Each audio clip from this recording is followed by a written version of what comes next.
আপনারা শুনছেন কালো রাত 24। আসসালামু আলাইকুম।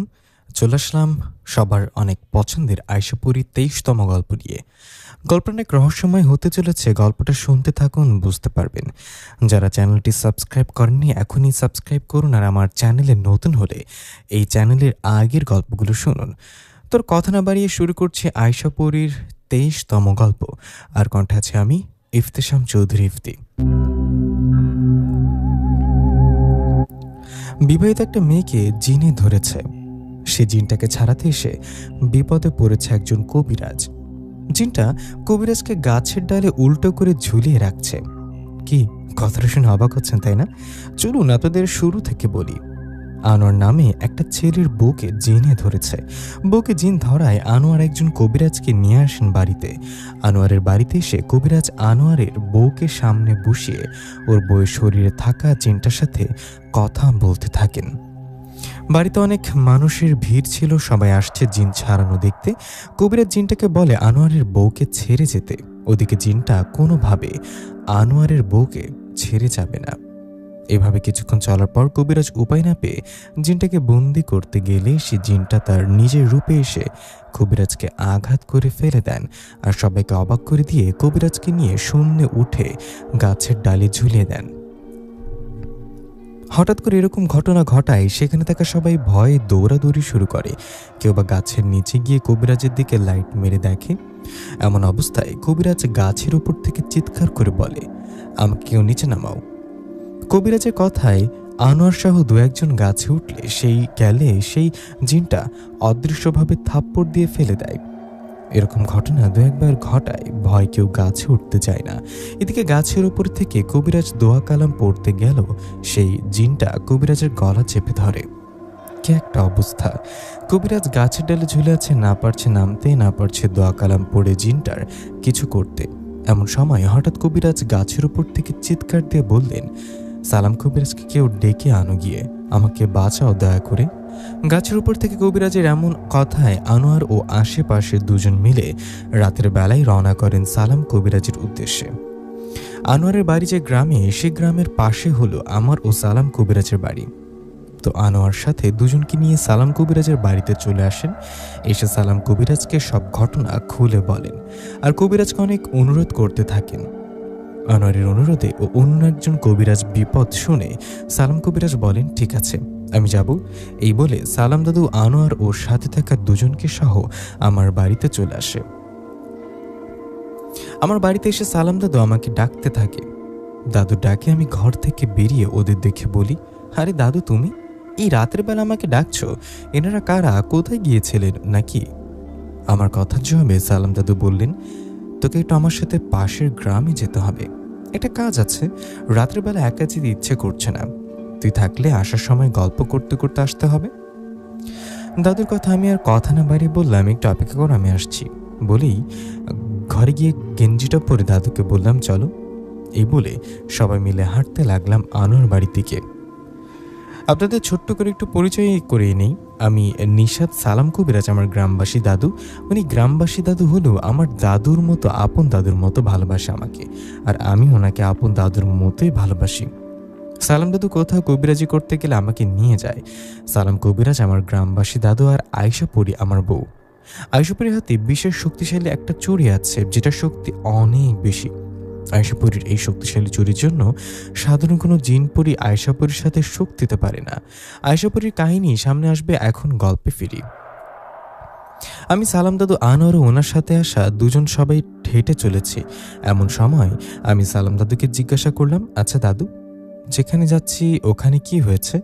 আমার কথার জবাবে সালাম দাদু বললেন, এই যে এনাকে দেখতে পাচ্ছিস, এনার নাম আনোয়ার। ওনার বউকে জিনে ধরায় উনি একজন কবিরাজ নিয়ে আসছেন। কবিরাজ ওনার বউয়ের জিন ছাড়াতে এসে বিপদে পড়ছে। জিনটা কবিরাজকে ধরে গাছের ডালে ঝুলিয়ে রাখছে। দাদুর কথায় আমি অবাক হয়ে বললাম, আরে এরকম তো আগে কখনো শুনিনি, জিনটা মনে হয় অনেক শক্তিশালী। তখন সালাম দাদু বললেন, সেটা তো জানি না, ওরকমই মনে হচ্ছে, দেখি ওনাদের বাড়িতে আগে যাই। এই বলে কথা বলতে বলতে একসময় পৌঁছে গেলাম আনোয়ারের বাড়িতে। আমরা সেখানে যাওয়ায় সবাই এসে আমাদেরকে ঘিরে ধরলেন। এদিকে তখন সালাম দাদু ওই গাছটার নিচে গেলেন যে গাছে কবিরাজ ঝুলে আছে। সেখানে যাওয়ায় কবিরাজ গাছের ওপর থেকে চিৎকার করে বলতে লাগলেন, আমাকে বাঁচাও। তখন সালাম দাদু আনোয়ারকে বললেন, আমাকে এক গ্লাস পানি এনে দেন। দাদুর কথায় ওনাকে এক গ্লাস পানি দেয়া হলে উনি সেটাতে ফু দিয়ে গাছে ছিটিয়ে দিলেন আর বাকি পানিটুকু গাছের গোড়ায় ঢেলে দিলেন। দাদু গাছে পানি ছিটানোর পর আনোয়ারকে বললেন, এবার কে গাছে উঠুন, ওনাকে ধরে নিচে নামান। দাদুর কথায় ভয় কেউ গাছে ওঠার সাহস না করলে আমি সাহস করে বললাম, আমি গাছে উঠতে পারি। আমি কথাটা বলে গাছে উঠতে গেলে সালাম দাদু বললেন, নিশাদ দাঁড়া। এই বলে দাদু আনোয়ারকে বললেন, গাছের নিচে ল্যাম্প বা কম্বল কিছু টেনে কয়েকজন ধরুন। বলা তো যায় না উনি গাছ থেকে নিচে পড়ে যেতে পারে। দাদুর কথায় তাই করা হলো। একটা কম্বল গাছের নিচে কয়েকজন ধরে রাখলেন। এদিকে আমি বিসমিল্লাহ বলে গাছে উঠতে যাব, এমন সময় গাছের ওপর থেকে কবিরাজ নিচের দিকে পড়তে লাগলেন। তখন তাড়াহুড়া করে সবাই কম্বল শক্ত করে ধরায় কবিরাজ ওখানে পড়লেন। ভাগ্য ভালো থাকায় কবিরাজের কিছু হয়নি। যাই হোক, কবিরাজ নিচে পড়ায় সবাই ওনাকে ধরাধরি করে দাঁড় করান। ওদিকে এমন সময় ঘর থেকে চিৎকার করে উঠলেন একজন মহিলা আর বললেন, আনোয়ারের বউয়ের শরীরে ভর করছে সেই জিন। ওনার কথায় আনোয়ার দৌড়ে গেলেন ঘরে। ঘরে গিয়ে ওনার বউকে শক্ত করে চেপে ধরলেন, কারণ ওনার বউ ছটফট করছিল, কয়েকজন ধরেও আটকাতে পারছিলেন না। এমন অবস্থায় সালাম দাদু বললেন, ওনাকে ধরে আমার সামনে নিয়ে আসুন। সালাম দাদুর কথা মতো আনোয়ার ওনার বউকে সালাম দাদুর সামনে নিয়ে আসলে সালাম দাদু পানিতে ফু দিয়ে সেই পানি ছিটিয়ে দেওয়ার সাথে সাথে আনোয়ারের বউ একটু শান্ত হলেন। তখন সালাম দাদু বললেন, ওনাকে ছেড়ে দিন, ওনাকে একা ছেড়ে দূরে গিয়ে দাঁড়ান। তখন আশেপাশে সবাই সরে গেলে সালাম দাদু আনোয়ারের বউকে উদ্দেশ্য করে বললেন, কে তুই? তখন আনোয়ারের বউ চুপ করে রইলেন। তখন আবারও সালাম দাদু বললেন, কথা বলছি, কে তুই? তখন আনোয়ারের বউ পুরুষ কণ্ঠে হাসতে লাগলেন। হাসতে হাসতে বললেন, কবিরাজ, তুই কি একটু আগে আরেকটা কবিরাজের অবস্থা কি করেছিস সেটা দেখলি না? তুই কি চাস তোর অবস্থা ওনার মতো করি? তোকে কি সবার সামনে উলঙ্গ করে ফেলবো? আনোয়ারের বউয়ের ভেতর থেকে জিনটার এমন কথা শুনে সালাম দাদু আনোয়ারের বউয়ের গালে একটা থাপ্পড় লাগিয়ে দিলেন। তখন জিনটা হাসি থামিয়ে রেগে গিয়ে বললেন, তোর এত বড় সাহস, তুই আমাকে থাপ্পড় মারিস? আমি তোর হাত ভেঙে ফেলবো আগে। জিনটার কথায় সালাম দাদু বললেন, হাত কেন? তুই পারলে আমার শরীরের একটা পশম আগে ছিঁড়ে দেখা। তোকে যা বলছি সেটার উত্তর দে। তুই কে? এই মেয়েটাকে কেন ধরেছিস? সালাম দাদুর প্রশ্নের উত্তর না দিয়ে জিনটা বললেন, দেখ কবিরাজ, তোকে কিন্তু ছাড়বো না আমি। তুই কি এখান থেকে বাড়িতে ফিরবি না? বাড়িতে ফেরার সময় তোকে রাস্তায় ধরবো। তখন সালাম দাদু বললেন, না রে, তুই তো দুষ্ট জিন, তোকে ভালো কথা বলে লাভ হবে না, বুঝতে পারছি। এই বলে দাদুর কাছে থাকা জমজমের পানি আনোয়ারের বউয়ের শরীরে ছিটিয়ে দেওয়ার সাথে সাথে সে জিনটা বললেন, এসব বন্ধ কর। কবিরাজ বারবারই করছিস, কিন্তু তোকে কিন্তু আগে কবিরাজের মতো গাছে উল্টো করে ঝুলাবো। তখন সালাম দাদু বললেন, আমাকে কি করবি সেটা পরে দেখা যাবে, আগে এটা বল, মেয়েটাকে ধরলি কেন? সালাম দাদুর কথায় সে জিনটা এবার বললেন, ওকে ছোটবেলা থেকে পছন্দ করি আমি ওকে কোথাও বিয়ে হতে দিতাম না। একদিন হঠাৎ একটা জিনের সাথে আমার যুদ্ধ হয়। সে যুদ্ধ আমি ওই জিনটাকে মেরে ফেললে আমাদের জিন সর্দার আমাকে 5 বছরের কারাদণ্ড দেয়। আমাকে 5 বছরের কারাদণ্ড দেয়ায় আমি কারাগারে যাই, আর এদিকে এর বিয়ে হয় আনোয়ারের সাথে। 5 বছর পর আমি ফিরে এসেছি, এখন ওকে আমি নিয়ে যাব। তুই কবিরাজ এখান থেকে চলে যা, নইলে তোকে সবার সামনে মারবো। তুই কি এখান থেকে একটু পর বাড়িতে যাবি না? তোকে রাস্তায় মেরে ফেলবো। জিনটার কথায় সালাম দাদু বললেন, সেই সুযোগ তুই পেলে তো তোকে তো এখনই বন্দি করব। এই বলে সালাম দাদু ওই জিনটার আর কোনো কথা না শুনে জিনটাকে একটা বোতলের ভিতরে বন্দি করলেন। জিনটাকে বন্দি করে আনোয়ারকে বোতল দিয়ে বললেন, জিনটাকে বন্দি করেছি, এই বোতলটা কাল কোনো নদীতে ফেলে দিতে হবে। কথাটা বলে সবার কাছে বিদায় নিয়ে বাড়ির দিকে হাঁটতে থাকি আমিও সালাম দাদু বাড়ির দিকে যাচ্ছি। এমন সময় হঠাৎ আশেপাশে ঘন অন্ধকার নেমে আসলো। আশেপাশে গাছগুলো এমনভাবে দুলতে লাগলো মনে হয় এখনই ভেঙে পড়বে মাটিতে। এমন অবস্থা দেখে আমিও সালাম দাদু থেমে গেলাম। তখন আশেপাশ থেকে কেমন ভয়ঙ্কর আওয়াজ আসতে লাগলো। এরকম আওয়ায় আমি সালাম দাদুর গা ঘেঁষে দাঁড়ালাম। তখন সালাম দাদু বললেন, নিশাদ, ভয় পাসনি? এটা মনে হয় ওই জিনটার কোনো আত্মীয় হবে। জিনটাকে বন্দি করার ওর কোনো আত্মীয় বা বন্ধু জিন আমাদের ভয় দেখাতে আসছে। সালাম দাদুর কথা শেষ হতে না হতে আমাদের সামনে এসে দাঁড়ালো সাদা রঙের বিশাল একটা বিড়াল। বিড়ালটার সাইজ এত বড় যে গরুর মতো লাগছে। সেই বিড়ালটা আমাদের সামনে দাঁড়িয়ে কেমন আওয়াজ করতে লাগলেন আর আমাদের দিকে এগিয়ে আসতে লাগলেন। এদিকে তখন সালাম দাদু তার কাছে থাকা জমজমের পানি বের করে সাথে সাথে বিড়ালটা মিশে গেলেন, আর আমার বউ আয়শাপরি আমাদের সামনে এসে হাসতে লাগলেন। আয়শাপরির হাসি দেখে বুঝলাম বিড়াল রূপে আয়শাপরি ছিল, মজা করে আমাদের ভয় দেখাতে আসছে। আয়শা হাসি দেখে আমি লম্বা একটা নিঃশ্বাস ফেলে বললাম, আয়শা তুমি জানো কতটা ভয় পেয়েছিলাম, ভেবেছিলাম কোনো জিন পরি কে না। আমার কথা আয়শা মুচকি হেসে বলল, আমি আয়শাপরি থাকতে আমার স্বামীকে কে ভয় দেখাতে বা ক্ষতি করতে আসবে। এই বলে আয়শা দাদুর দিকে তাকিয়ে বললেন, কি দাদু দিয়েছিলাম না ভয় পেয়ে? আয়শার কথায় সালাম দাদু হেসে দিয়ে বললেন, কবিরাজের আবার কিসের ভয়, আমি তো অন্য জিন ভেবে তোমাকে বন্দি করতে চাইছিলাম। বন্দি করতে যাওয়ার আগে দেখলাম এ তো আমার নাতি বউ আয়শাপরি। দাদুর কথায় আমি বাড়ির দিকে আবার হাঁটতে লাগলাম। তখন আয়শা বলল, তখন বাড়ি এসে নিশাদকে ডেকে নিয়ে আসছিলেন, ভাবলাম আপনাদের কিছু হলো কি না, তাই খোঁজ নিতে আসলাম। খোঁজ নিতে এসে দেখি জিনটাকে বন্দি করেছেন। আয়েশার কথায় সালাম দাদু বললেন, জিনটার ব্যবহার খুবই খারাপ। ও ভালোভাবে আনোয়ারের বউকে ছেড়ে যেতে চাইলে একটা সুযোগ দিতাম, কিন্তু ও কোনোভাবে ছাড়তে চাইল না, উল্টা আমাকে নানানভাবে হুমকি দিতে লাগলেন। ওর ব্যবহারে ওকে বন্দি করতে বাধ্য হয়েছি। সালাম দাদুর কথায় আমি আয়শাপরি দুজনে দাদুর সাথে গল্প করতে করতে বাড়ির কাছে এসে বসলাম। বাড়ির কাছে এসে দাদু বলল, যা নিশাত বাড়িতে যা, আমিও তাহলে বাড়িতে যাই। দাদু রাতে খেয়ে যাও। আমার কথায় দাদু বললেন, না রে, রাতে আমি তো তেমন খাই না, ভালো থাকিস। ভালো থেকো নাতি বউ। কথাটা বলে সালাম দাদু চলে গেলে আমিও আয়শাপরি আমাদের বাড়িতে আসলাম। বাড়িতে এসে হাত মুখ ধুয়ে ঘরে এসে দেখলাম আমাদের ছেলে ইয়ামিন ঘুমিয়ে আছে। ইয়ামিনকে ঘুমাতে দেখে আয়েশাকে বললাম, ইয়ামিনকে খাইয়েছ? তখন আয়েশা মাথা নাড়িয়ে বলল, হ্যাঁ, তুমি বসো, তোমার খাবার দিচ্ছি। আয়েশার কথা আমি বসে অপেক্ষা করলেও ও আমাকে খাবার এনে নিজে খাইয়ে দিলেন। আমিও আয়েশাকে খাইয়ে দিলাম। খাওয়া শেষে ঘুমিয়ে গেলাম দুজনে। এই ঘটনার ঠিক 3 দিন পর সালাম দাদুর বাড়ি থেকে খবর আসে। দাদুর খবর পেয়ে ওনার বাড়িতে গিয়ে দেখি দাদু শুয়ে আছে। দাদুকে শুয়ে থাকতে দেখে আমি বললাম, আরে দাদু, কি হয়েছে তোমার? তুমি আমাকে খবর পাঠালে অসুস্থ নাকি তুমি? আমার কথায় দাদু মাথা নাড়িয়ে বললেন, হ্যাঁ, একটা অবাক করা ঘটনা ঘটছে। 3 দিন আগে আনোয়ারের বইয়ের থেকে যে জিনটাকে বন্দি করেছি, ওরকম দেখতে হুবহু একটা জিন এসে আমাকে হঠাৎ আঘাত করছে। আমি তখন বাথরুম থেকে ফিরেছিলাম, আমার ওযু ছিল না, শরীর বন্ধ করাও ছিল না। জিনটা আমাকে আঘাত করার পর আমি ওর দিকে ঘুরে তাকালে ওর চেহারা দেখি। তখন জিনটা আমাকে বলেন, বেঁচে গেলি, তবে আমি আবার আসবো তোর জীবন কেড়ে নিতে। সালাম দাদুর কথায় আমিও অবাক হয়ে বললাম, কি বলো, তুমি না জিনটাকে বন্দি করলা? বন্দি হবার পর ও কিভাবে ফিরে আসলো? তখন সালাম দাদু বলল, তা তো জানি না রে, আমার মনে হয় আমাকে যে জিনটা আঘাত করেছে ওই জিনটার যমজ ভাই। যমজ ভাই না হলে ও 3 দিনের মধ্যে ছাড়া পেল কিভাবে? দাদুর কথায় আমি চিন্তা করে বলি, হ্যাঁ, এটা ঠিক বলেছ, যমজ ভাই হতে পারে। আচ্ছা, তুমি আমাকে খবর দিছো কি এটা জানানোর জন্য? তখন দাদু বললেন, না, জিনটা আমাকে আঘাত করায় কোমরে অনেক ব্যথা পেয়েছে, তুই বাজারে গিয়ে ডাক্তারকে বলে ওষুধ নিয়ে আয় আমার জন্য। সালাম দাদুর কথায় আমি আর কথা না বাড়িয়ে চলে গেলাম বাজারে। বাজারে গিয়ে ওষুধ ও কিছু খাবার নিয়ে আবারও সালাম দাদুর বাড়িতে এসে বললাম, দাদু, এই যে নাও তোমার জন্য খাবার ও ওষুধ, তুমি এগুলো নিয়ম করে খাও। আমি সন্ধ্যার দিকে তোমার কাছে আবার আসবো, এসে দেখে যাব। এখন আমার দোকানে যেতে হবে, কেমন? আমার কথায় সালাম দাদু বললেন, ঠিক আছে।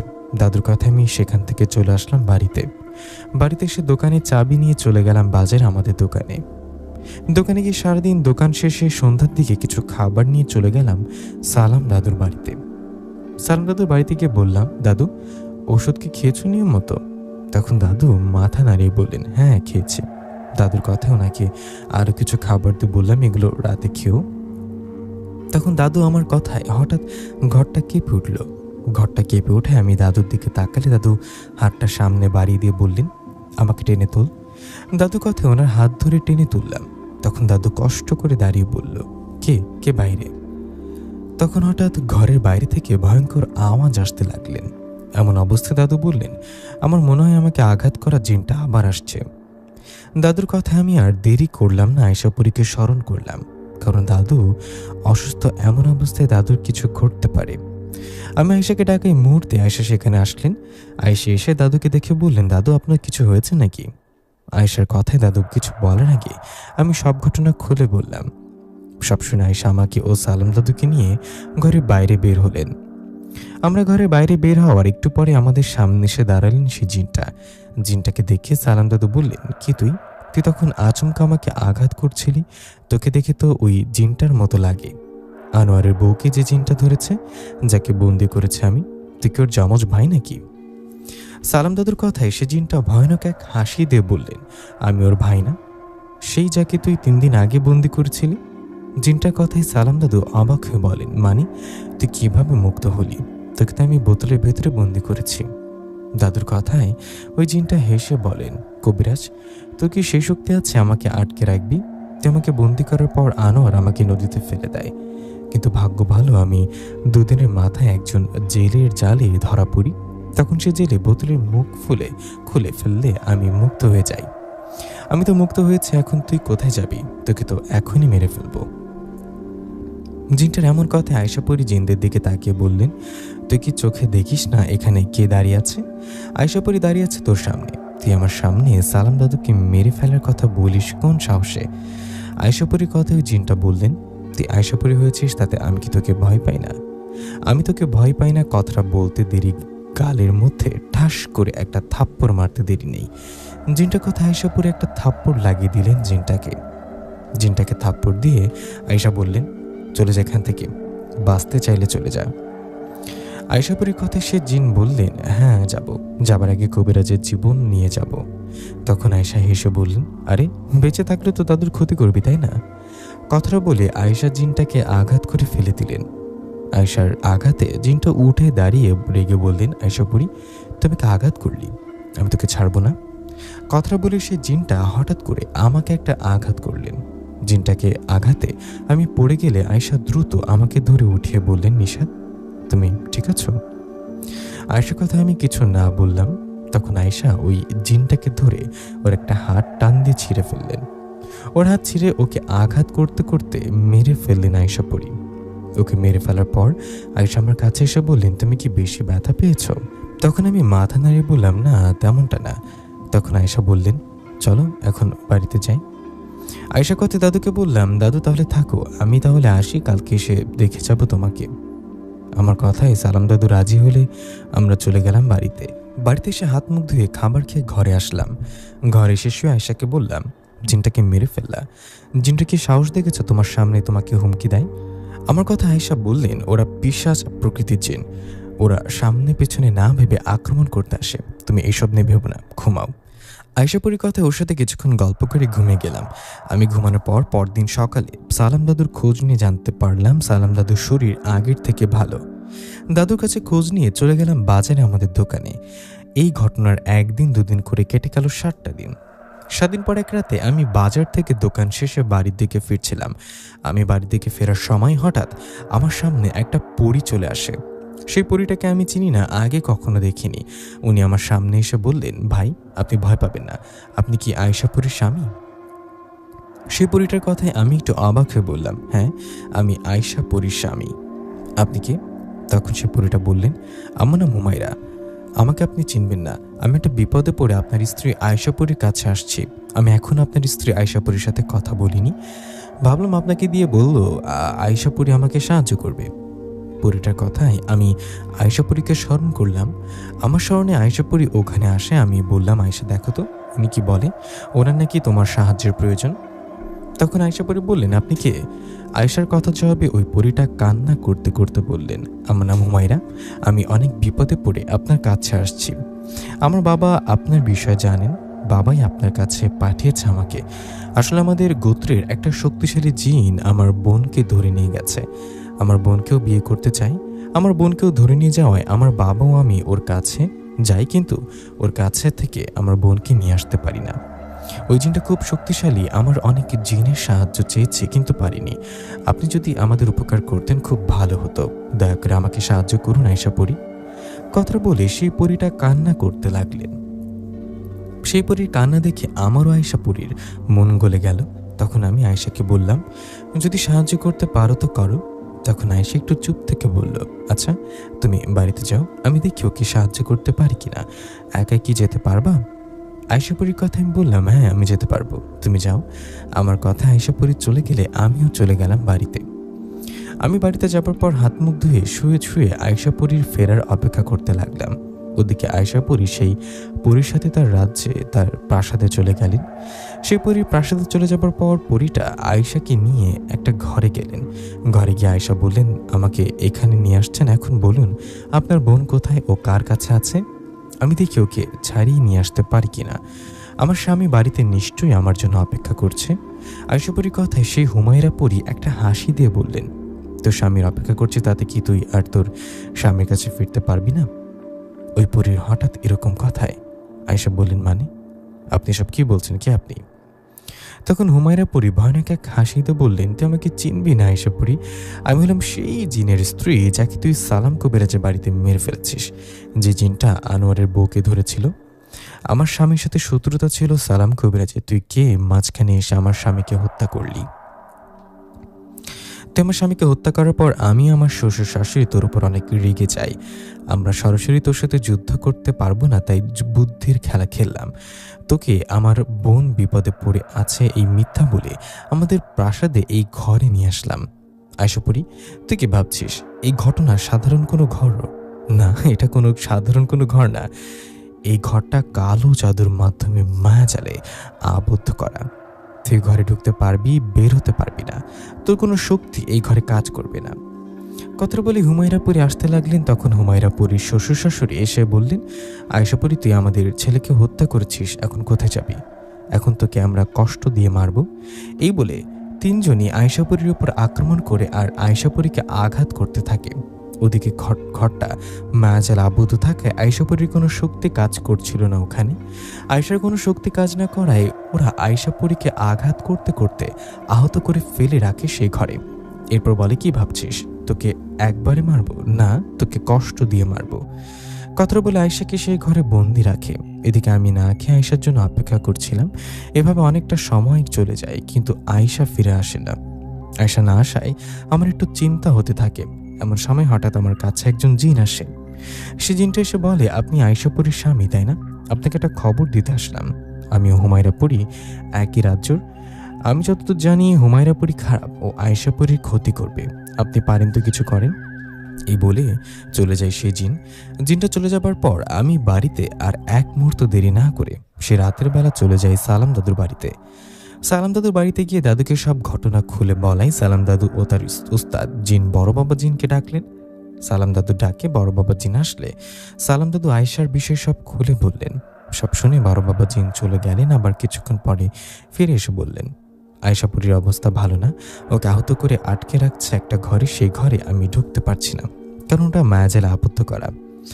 বড় বাবা জিনের কথায় আমি চিন্তায় শেষ। তখন সালাম দাদু বড় বাবা জিনকে বললেন, ফাতেমা পরীকে খবর দিন, ফাতেমা পরীকে ডাক দিয়ে নিয়ে আসুন।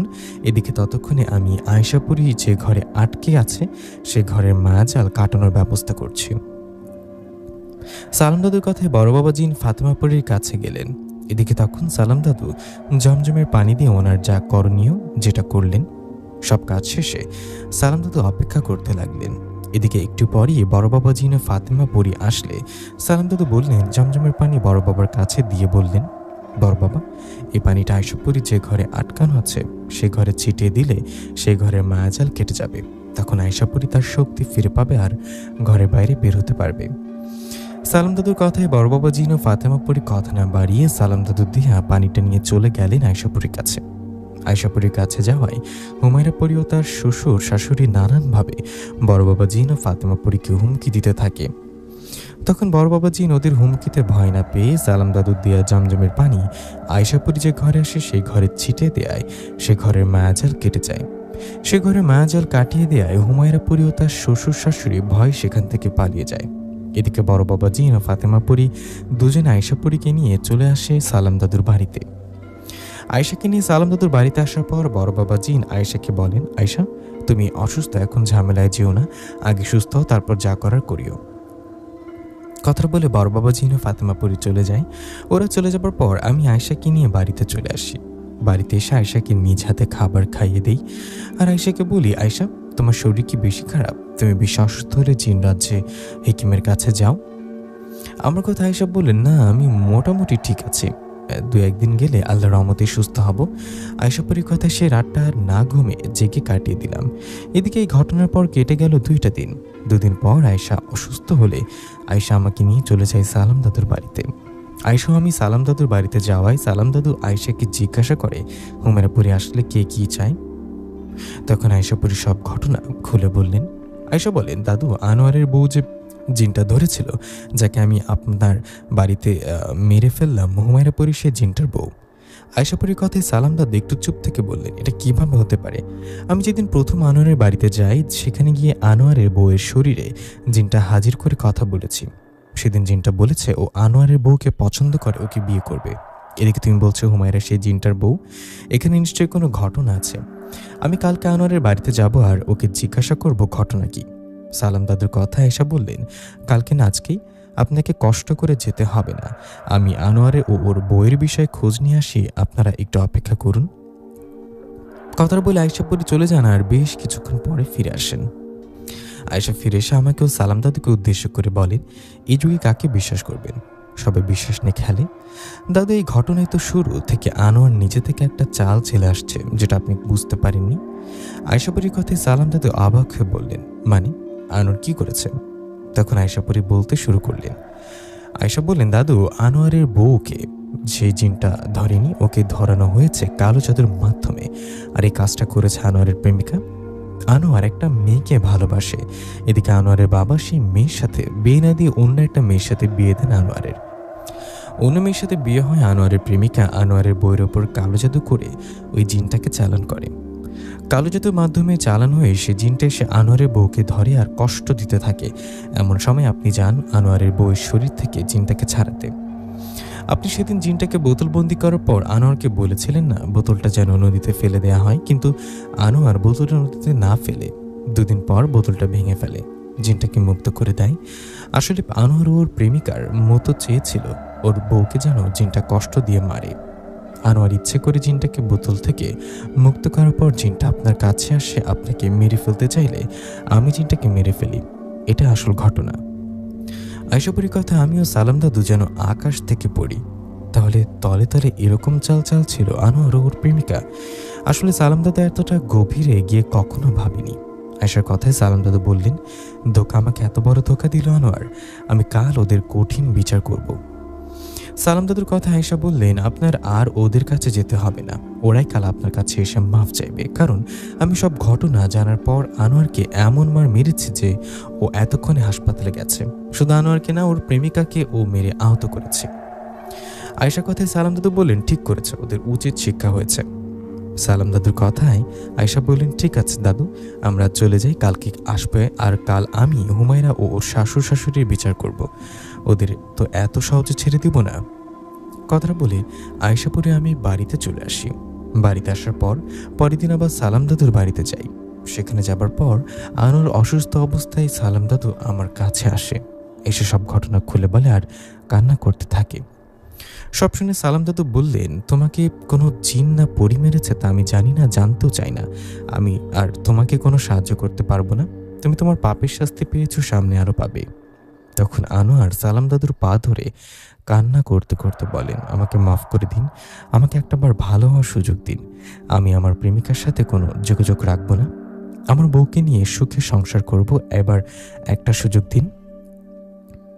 আনোয়ারের এমন অনুরোধে সালাম দাদু বললেন, আচ্ছা ঠিক আছে, বউকে নিয়ে সুখে সংসার করো। এরপর যদি কোনো কথা তোমার বিষয়ে শুনি বা জানতে পারি তোমার বউকে হত্যা করার চেষ্টা করেছো, সেদিন আমি তোমাকে যে পুরিটা আঘাত করে হাসপাতালে পাঠিয়েছিল সেই তোমাকে মেরে ফেলবে।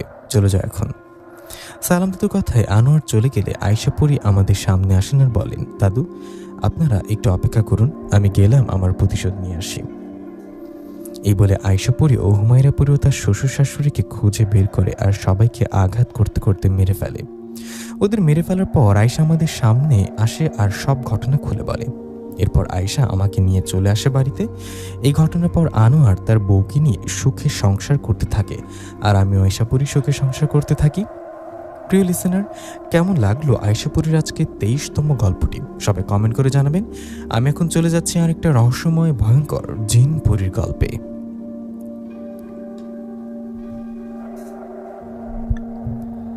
মেঘলা আকাশ, ব্যবসা গরম আর অদ্ভুত নিস্তব্ধতা।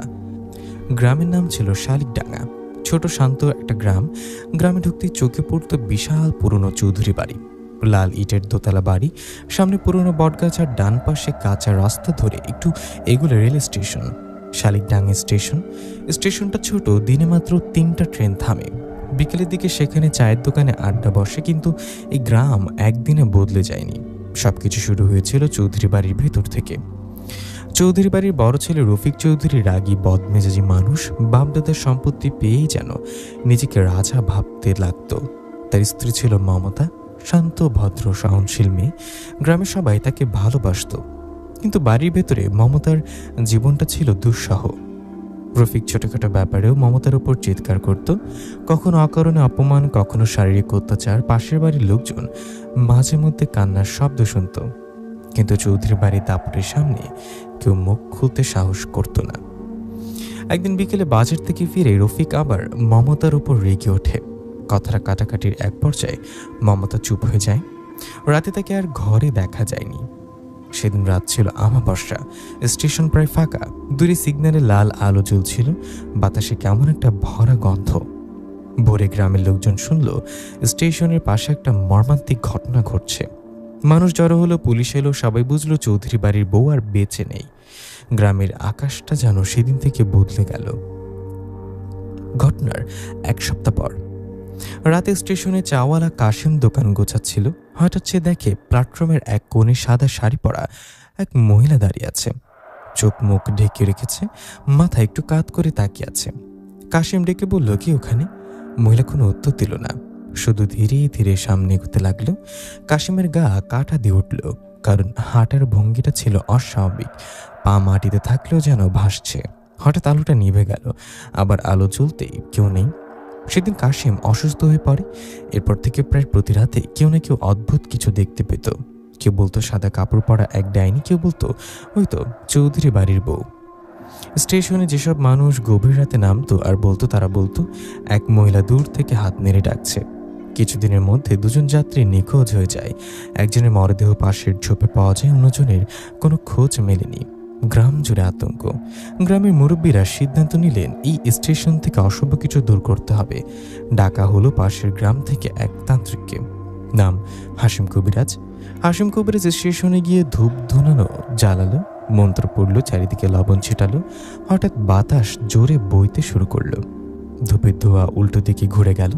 এক নারী কণ্ঠের অদ্ভুত হাসি শোনা গেল, খিলখিল খিলখিল। কবিরাজ কেঁপে উঠলেন।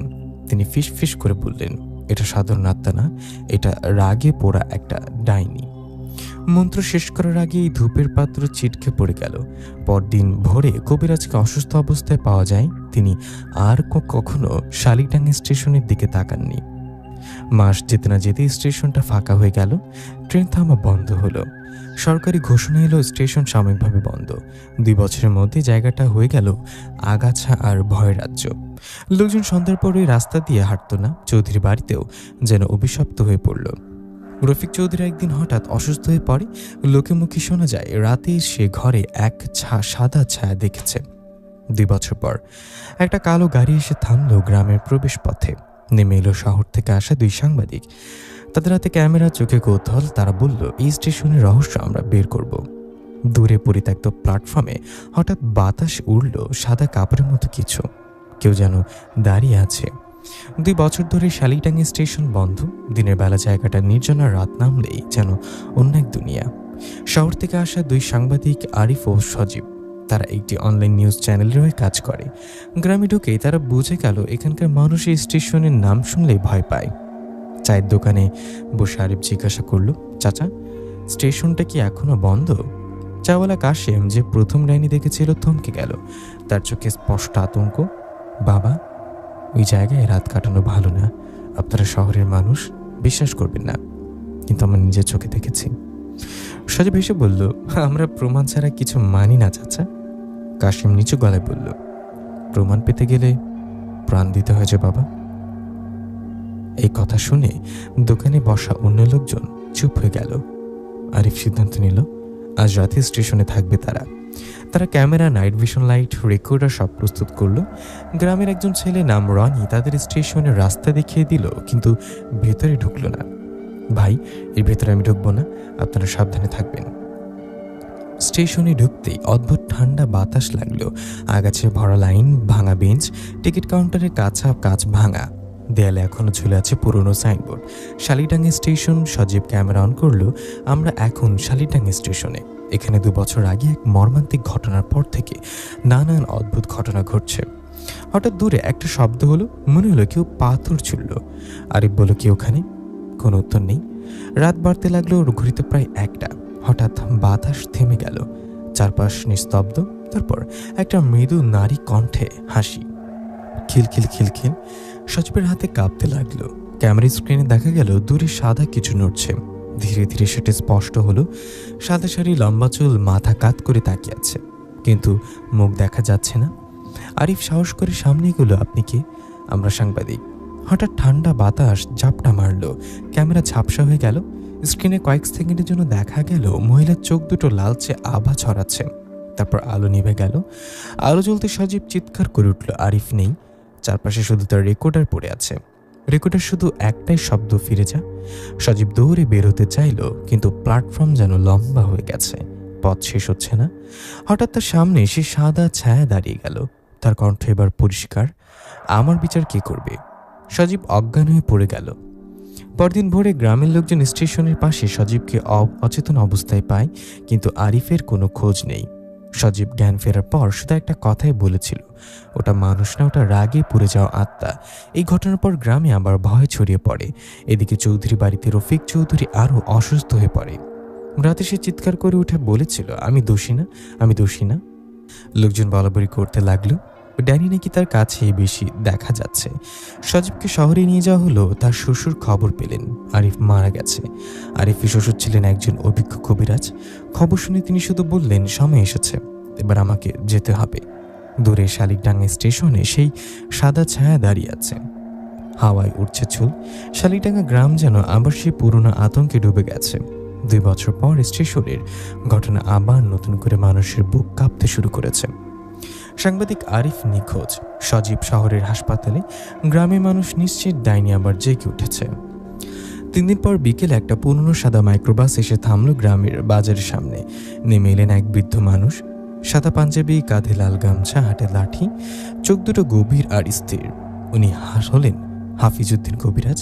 তিনি শুধু কবিরাজ নন, বহু জায়গার অশরীরী শক্তি তাড়ানোর জন্য পরিচিত। কিন্তু আজ তার আসার কারণ আলাদা। তার মেয়ের স্বামী আরিফ মারা গেছে। বাজারে লোকজন ভিড় করলো। কাশেম চাওয়ালা এগিয়ে এসে বলল, হুজুর, ওই জায়গা ভালো না, আগের কবিরাজও পারেন নাই। হাফিজউদ্দিন ধীরে বললেন, ওটা শুধু আত্মা না, ওর পেছনে আছে রাগ, অভিশাপ আর অসমাপ্ত বিচার। স্টেশনে যাওয়ার আগে তিনি গেলেন চৌধুরী বাড়িতে। রফিক চৌধুরী তখন অসুস্থ, শুকিয়ে গেছে, চোখের নিচে কালি। হাফিজউদ্দিন তার সামনে বসে শান্ত গলায় বললেন, সত্য বলুন, আপনি কি করেছিলেন? রফিক হাঁপাতে হাঁপাতে বলল, আমি মারতাম, কিন্তু মারার জন্য না, রাগে। আমি চাইনি এমন ও কিছু একটা করুক। হাফিজউদ্দিন চোখ বন্ধ করে কিছুক্ষণ চুপ রইলেন। হঠাৎ ঘরের ভেতরে বাতাস ভারী হয়ে গেল। দরজা কেঁপে উঠল। একটা নারী কণ্ঠ ভেসে এলো, মিথ্যা বলছে। সবাই স্তব্ধ। রফিক হঠাৎ চিৎকার করে উঠল। তার গলার কাছে হালকা আঁচড়ের দাগ ফুটে উঠল, যেন কেউ অদৃশ্য হাত দিয়ে চেপে ধরেছে। হাফিজউদ্দিন দ্রুত দোয়া পড়তে লাগলেন। ঘরে বাতাস ধীরে ধীরে স্বাভাবিক হলো। তিনি উঠে দাঁড়িয়ে বললেন, ওর আত্মা শুধু কষ্টে নয়, ও এখন প্রতিশোধ চায়। সে রাতে কবিরাজ স্টেশনে যাওয়ার সিদ্ধান্ত নিলেন। গ্রামের 10-12 জন সাহসী যুবক সাথে গেল। কারো হাতে কোরআন শরীফ, কারো হাতে মশাল। স্টেশনে ঢুকতেই কেমন অস্বাভাবিক ঠান্ডা। হাফিজউদ্দিন প্ল্যাটফর্মের মাঝখানে দাঁড়িয়ে 4 কোণে লবণ ছিটালেন, তারপর মাটিতে গোল চিহ্ন আঁকলেন। তিনি বললেন, আজও নিজে আসবে। ঘড়িতে রাত 12টা। হঠাৎ সিগন্যালের বাতি নিজে নিজে জ্বলে উঠল। বাতাস ঘুরতে শুরু করলো। মশালের আগুন বাঁকা হয়ে গেল। দূরে ট্রেনের হুইসেলের মতো শব্দ হলো, কিন্তু কোনো ট্রেন নেই। তারপর প্ল্যাটফর্মের শেষ প্রান্তে সাদা ছায়া দেখা গেল, ধীরে ধীরে এগিয়ে আসছে। আজ তার চেহারা স্পষ্ট, চোখে দুটো লাল আভা ছড়াচ্ছে, চুল বাতাসে উঠছে, কণ্ঠ ভারী কিন্তু কষ্টে ভরা, আমার বিচার হয়নি। গ্রামের কয়েকজন ভয়ে পিছিয়ে গেল। হাফিজউদ্দিন সামনে দাঁড়িয়ে বললেন, তুমি যদি মমতা হও তাহলে তোমার বিচার হবে, কিন্তু এভাবে মানুষ মারার অধিকার তোমার নেই। ডাইনি তীব্র হাসি দিল। হঠাৎ একজন যুবক মাটিতে ছিটকে পড়ল, তার গায়ে অদৃশ্য আঘাতের দাগ ফুটে উঠল। কবিরাজ মন্ত্র পড়তে লাগলেন। ডাইনি চিৎকার করে উঠল, আমার যন্ত্রণা কেউ দেখেনি, এখন সবাই দেখবে। হাফিজউদ্দিন লাঠি মাটিতে ঢুকে একটা দোয়া পড়লেন। মাটির গোল চিহ্ন থেকে যেন হালকা আলো উঠল। ডাইনি কিছুটা পিছিয়ে গেল, কিন্তু হঠাৎ সে অদৃশ্য হয়ে কবিরাজের পেছনে এসে দাঁড়ালো।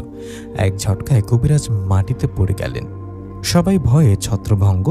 বাতাস এত জোরে বইতে লাগলো যে আগাছা উঠতে যাচ্ছিল। ডাইনির কণ্ঠ কেঁপে উঠল, ও রক্ত না ঝরলে আমি শান্ত হব না। সবাই বুঝল সে রফিক চৌধুরীকে চাইছে।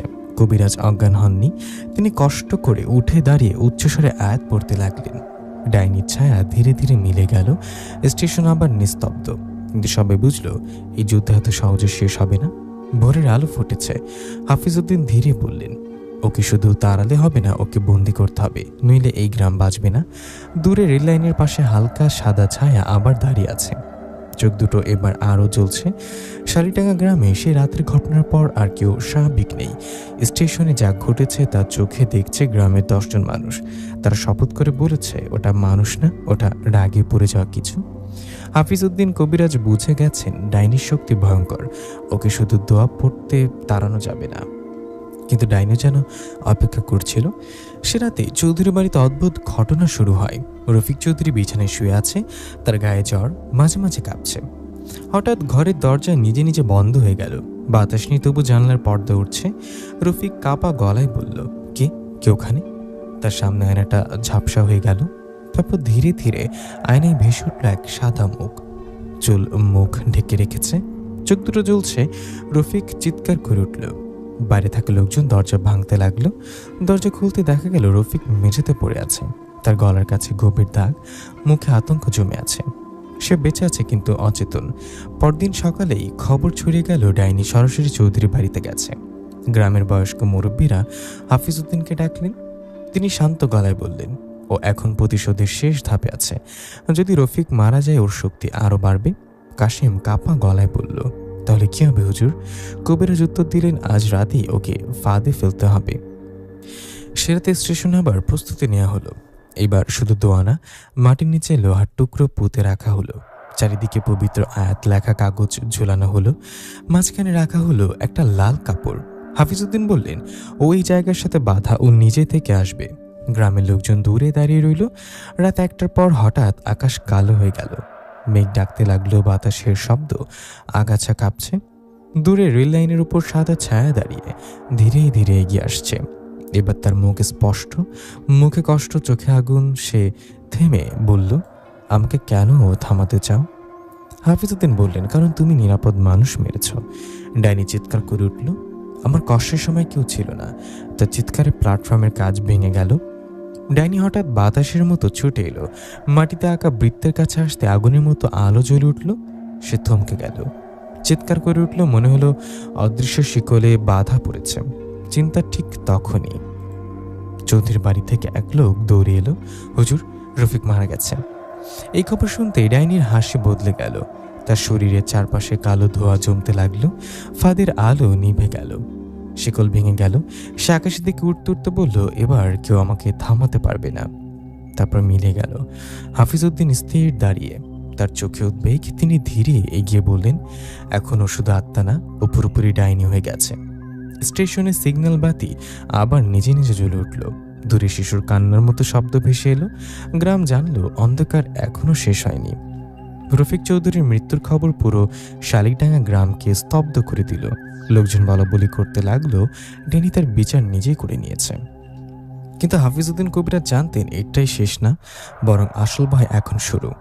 রফিকে জানাজা হলো তাড়াহুড়া করে। গ্রামের কেউই বেশি সময়ে চৌধুরী বাড়িতে থাকতে চাইল না। বাড়ির ভেতরে অদ্ভুত ঠান্ডা, যেন দেয়ালের ভেতরে কেউ ফিস ফিস করছে। রফিকের মা বারবার বলেছিলেন, মমতা আমাকে মাফ করে দে। সবাই চমকে উঠল। কবিরাজ ধীরে বললেন, ও এখন শুধু প্রতিশোধ না, নিজের অস্তিত্ব টিকে রাখতে চাইছে। রাগের আগুনেও বদলে গেছে। এদিকে শহরের হাসপাতালে সজীব ধীরে ধীরে সুস্থ হচ্ছে, কিন্তু সে আগের মতো নেই। চোখে সবসময় ভয়, রাতে ঘুমের মধ্যে চিৎকার করে ওঠা। একদিন তার পাশে বসে থাকা নার্স দেখল সজীব ফিস ফিস করছে। ও বলছে এখনও পুরোপুরি শক্তি পেয়েছে, কেউ ওকে আটকাতে পারবে না। নার্স অবাক হয়ে জিজ্ঞাসা করলো, কে বলেছে? সজীবের চোখ হঠাৎ বড় হয়ে গেল। সে ধীরে বলল, ও এখানে দাঁড়িয়ে আছে। নার্স পেছনে তাকালো, কেউ নেই, কিন্তু ঘরে বাতাস কেমন ভারী হয়ে গেল। রফিক মারা যাওয়ার পর স্টেশনে অদ্ভুত ঘটনা আরও বেড়ে গেল। রাতে দূর থেকে ট্রেনের শব্দ শোনা যায়, কিন্তু লাইন দিয়ে কোনো ট্রেন যায় না। প্ল্যাটফর্মের মাঝে মাঝে লাল আলো জ্বলতে উঠতে আবার নিভে যায়। দুজন কিশোর সাহস করে বিকেলে স্টেশনে গিয়েছিল। তারা ফিরে এসে বলল, ওরা প্ল্যাটফর্মে এক মহিলা বসে থাকতে দেখেছে। চোখ মুখ ঢেকে রেখেছে, ওদের দিকে তাকিয়ে বলছে, খেলা করবে? তারপর হঠাৎ অদৃশ্য সে কিশোর দুজন পরদিন থেকে জ্বরে পড়ে যায়। হাফিজউদ্দিন বুঝলেন, ডাইনিকে বন্দি করতে হলে তার শিকড় জানতে হবে। তিনি মমতার বাবার বাড়িতে গেলেন। সেখানে গিয়ে জানলেন, মমতা খুব ছোটবেলা থেকেই সংবেদনশীল ছিল। অন্যায়ের প্রতিবাদ করতে পারত না, কিন্তু ভেতরে ভেতরে সব সহ্য করত। মমতার মা কাঁদতে কাঁদতে বললেন, মরার আগে মেয়েটাকে ফোন করে বলেছিলেন আর পারছি না। এই কথা শুনে কবিরাজের চোখ গভীর হয়ে গেল। তিনি বললেন, তার আত্মা শান্তি পায়নি, তার কষ্ট তাকে অশুভ শক্তির দিকে ঠেলে দিয়েছে। কবিরাজ ঘোষণা করলেন, পরের আমাবস্যার রাতে শেষ চেষ্টা করা হবে। সে রাতে পুরো গ্রাম ঘরের দরজা বন্ধ করে রাখলো। স্টেশনের চারিদিকে তাবিজ পুঁতে রাখা হলো। মাঝখানে বড় করে মাটির বৃত্ত আঁকা হলো। হাফিজউদ্দিন একা দাঁড়িয়ে। ঠিক রাত 12টা হঠাৎ সিগন্যালের বাতি একসাথে জ্বলে উঠল। আকাশে কালো মেঘ জমল। তারপর প্ল্যাটফর্মের মাঝখানে ধীরে ধীরে এক কালো ধোঁয়ার ঘূর্ণি শুরু হলো। সেখান থেকে বের হলো ডাইনি। এবার তার চেহারা আগের চেয়ে ভয়ঙ্কর, চোখ লাল, মুখে কষ্টের রেখা। সে বলল, আমাকে শাস্তি দেবে কে? কবিরাজ শান্ত কণ্ঠে বললেন, তোমার বিচার হয়েছে, এখন তুমি নিরপরাধদের ছেড়ে দাও। ডাইনি হেসে উঠল। হঠাৎ চারিদিকে বাতি ফেটে গেল। বাতাসের ঝাপটায় কবিরাজ প্রায় পড়ে যাচ্ছিলেন। কবিরাজ উচ্চস্বরে শব্দ করতে এবং আয়াত পড়তে শুরু করলেন। মাটির বৃত্ত জলজল করতে লাগলো। ডাইনি ছটফট করতে লাগলো, কিন্তু হঠাৎ সে থেমে বলল, আমার রক্তের সাক্ষী এখনো বেঁচে আছে। কবিরাজ বুঝলেন আরও কিছু গোপন আছে। হঠাৎ তিনি দেখলেন, স্টেশনের টিকিট ঘরের ভেতর থেকে একটা পুরনো রক্তমাখা কাপড় উড়ে এলো। তিনি বুঝলেন মমতার মৃত্যুর সময়কার সে কাপড় এখনও লুকানো ছিল। এই জায়গা তার কষ্টের স্মৃতি ধরে রেখেছে।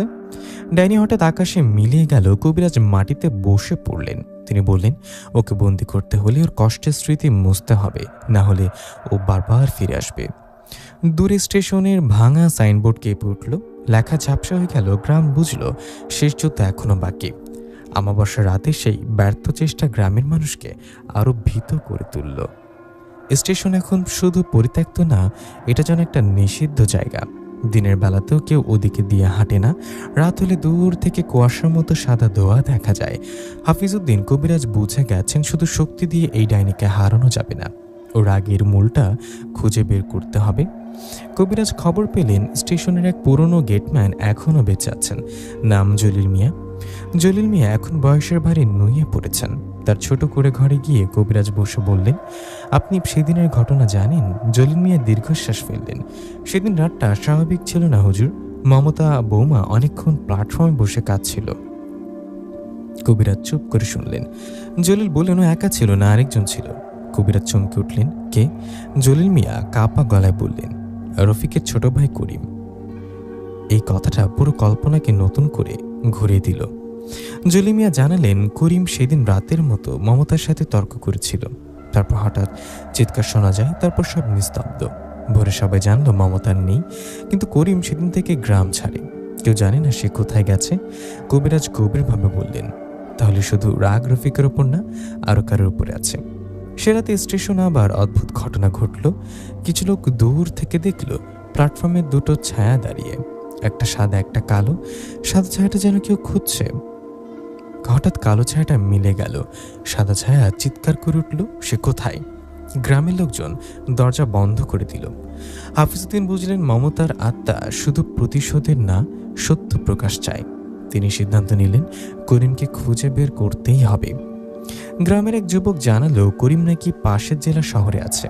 কবিরাজ আর দুজন গ্রামবাসী শহরে গেলেন। অনেক খোঁজাখুঁজির পর তারা করিমকে খুঁজে পেলেন। করিম শুকিয়ে গেছে, চোখে ভয়। কবিরাজ সরাসরি বললেন, সেদিন রাতে কি হয়েছিল?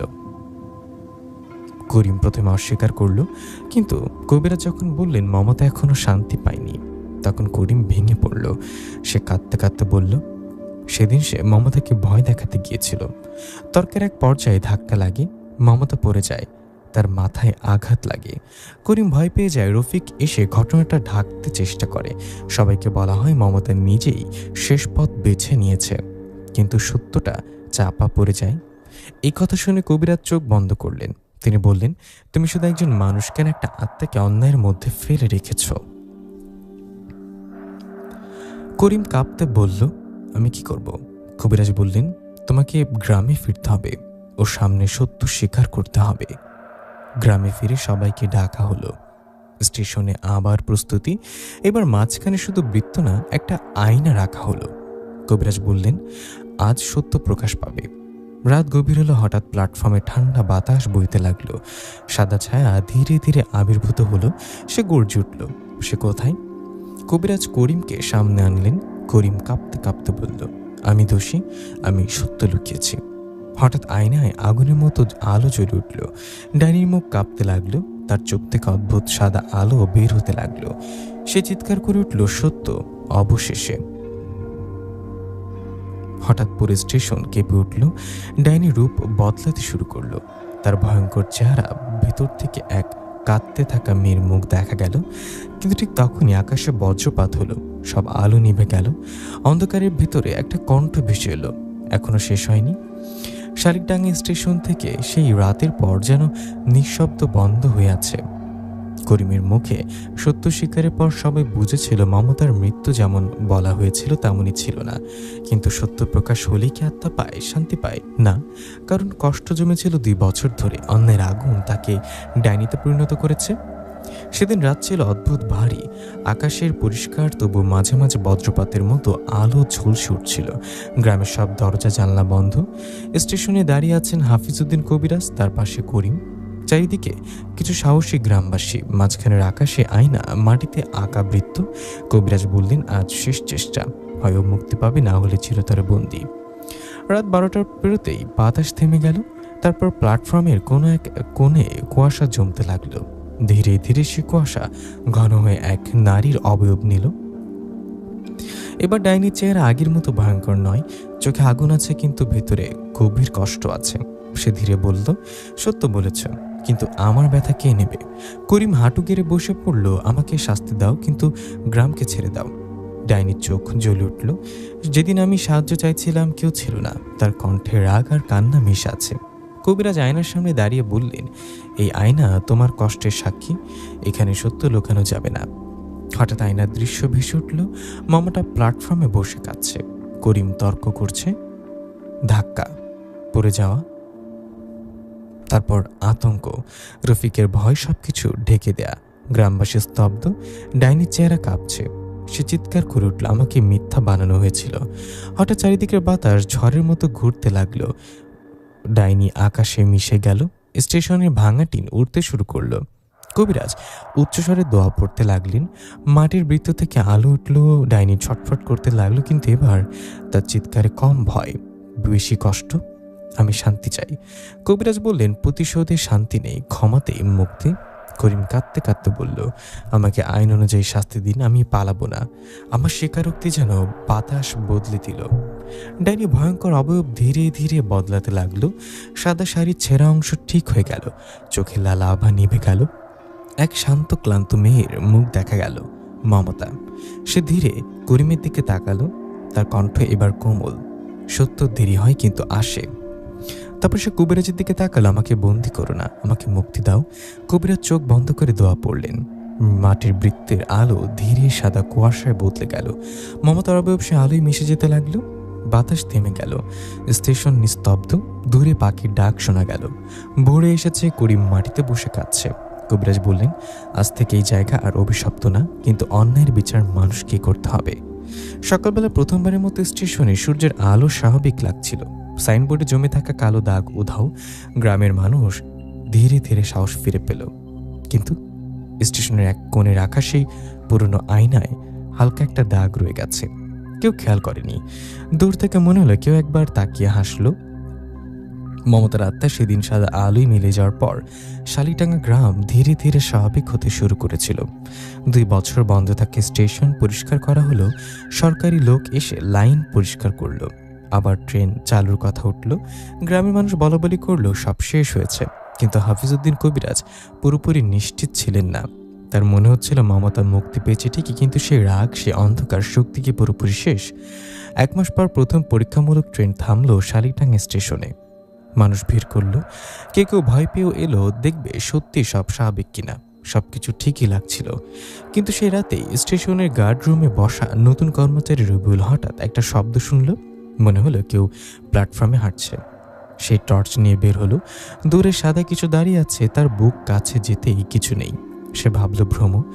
স্টেশনের ভিতরে সেই পুরনো আয়নাটাও এখনও রাখা ছিল, কেউ সেটা সরায়নি। একদিন দুপুরে এক কৌতূহলী ছেলে আয়নার সামনে দাঁড়িয়ে নিজের মুখ দেখছিল।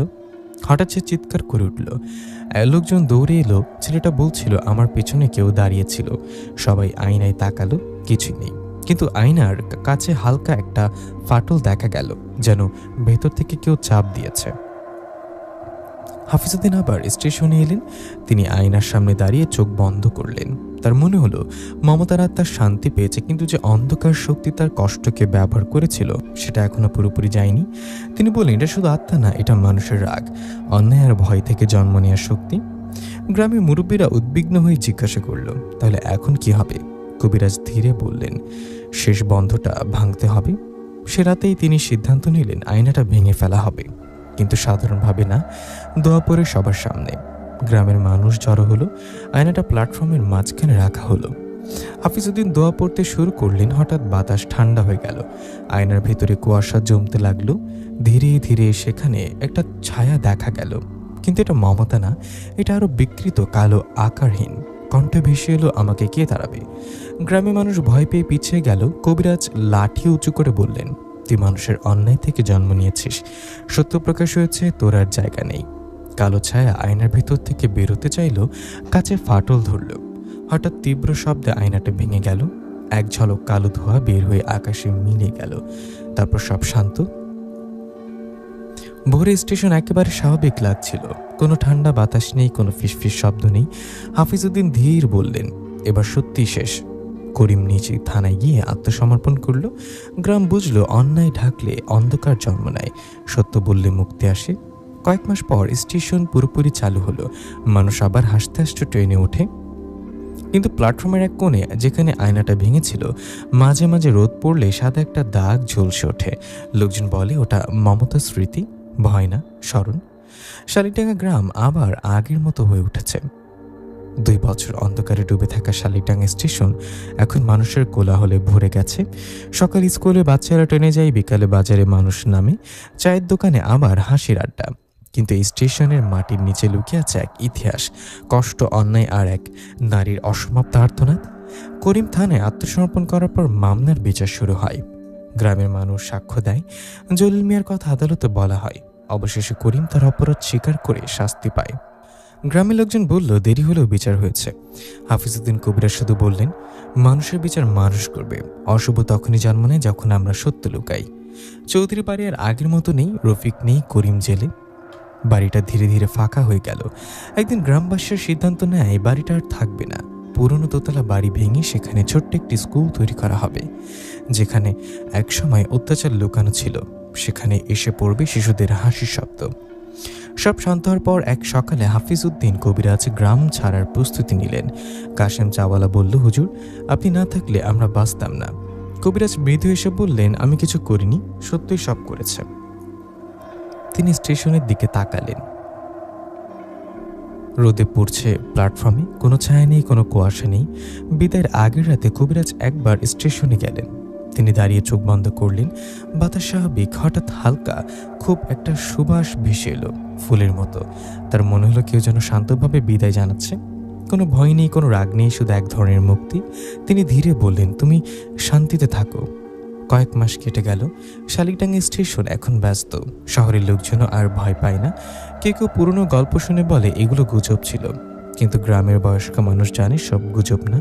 কিছু অত্যাচার একদম সত্যি সত্যি অনুভব করা যায়। এক সন্ধ্যায় সূর্য ডুবে যাচ্ছে। প্ল্যাটফর্মের এক ছোট্ট মেয়ে দাঁড়িয়ে ট্রেনের অপেক্ষা করছে। হঠাৎ সে পাশের দিকে তাকিয়ে হাসলো। তার মা জিজ্ঞাসা করলো, কাকে দেখে হাসছিস? মেয়েটা বলল, ওখানে এক আপু দাঁড়িয়েছিল, সাদা শাড়ি পরা। আমাকে হাত নেড়ে বলল, ভয় পেও না। মা তাকিয়ে দেখলো কেউ নেই, কিন্তু বাতাসে অদ্ভুত এক শান্তি। শালিটাঙ্গায় মানুষ একটা জিনিস শিখেছে, অন্যায় চাপা দিলে তা অন্ধকার হয়ে ফিরে আসে, সত্য যত দেরিতে হোক প্রকাশ পেলে মুক্তি আসে। ডাইনি ছিল না, ছিল এক কষ্টে ভরা আত্মা, যে শুধু বিচার চেয়েছিল, আর বিচার হওয়ার পর সে হয়ে গেছে এক স্মৃতি। প্রিয় লিসেনার, কেমন লাগলো আজকের দুটি গল্প? অবশ্যই আমাদেরকে কমেন্ট করে জানাতে ভুলবেন না। আমি সামনে জান্নাতপুরীর গল্প নিয়ে আসবো। ধন্যবাদ সবাইকে। আর গল্পটি ভালো লাগলে অবশ্যই আমাদের চ্যানেলটি সাবস্ক্রাইব করে আমাদের পাশে থাকবেন এবং পাশে থাকা বেল আইকনটি প্রেস করে দিবেন, যাতে করে নতুন নতুন ভিডিও আপলোড হলে সবার আগে আপনারা নোটিফিকেশনের মাধ্যমে পেয়ে যান। আর সবাইকে রমজানের মোবারক, এবং সবাই নামাজ কালাম পড়বেন এবং রোজা রাখবেন, এবং সবাই খুবই সুস্থ থাকবেন। আসসালামু আলাইকুম। দেখা হবে পরবর্তী কোনো গল্পে।